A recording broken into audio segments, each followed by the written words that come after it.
Debus regularly checks in with Flix's staff at Munich's central bus station, not far from the company's corporate headquarters. This is where the passenger journey begins.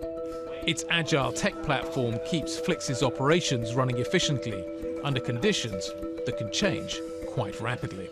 How far out does the average passenger book their seat?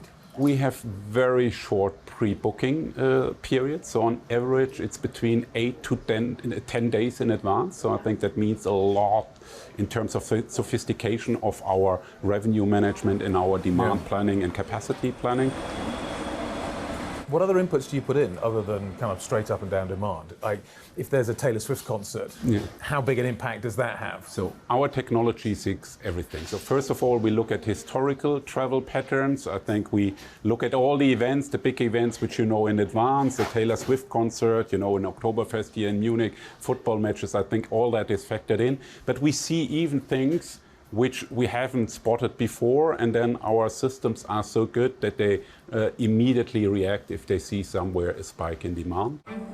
Flix doesn't promise a luxury experience on its buses, but it does offer amenities that help it stay competitive with other transportation options. When we started 11 years ago, we really revolutionized the market. Every bus at that time had power sockets, a very stable and high quality Wi-Fi. I think it's still much better than many of the competitors, even the rail operators. You know, you have a very good seat layout, you have very comfortable seats, you have here seats with tables, you have a toilet on the bus. Is premiumization something you look at though? Do you look to take the experience further up the premium scale?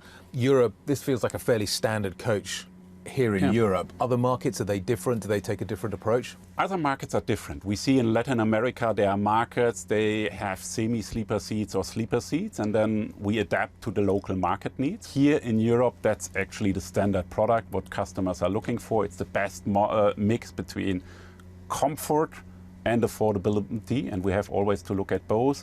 You can book a free seat next to you if you want to have a little bit more privacy, and that's what many people do. So, and that's why we differ the product slightly between the markets, whatever is requested in a market. As we move to the next generation buses, does anything change? What's going to evolve in terms of the product that you are offering? Where I see a lot of innovation at the moment is first of all to enhance the safety elements, you know, driver assistance, extra cameras, extra sensors to really make driving safer and more reliable. There might be one day that there's also autonomous drives for intercity buses, and we will be ready for it. And in parallel, I think the big technology revolution is at the moment on the sustainability element, you know, really alternative drives, electrical vehicles, hydrogen engines. I think those are the two drivers where we see a constant flow of innovation.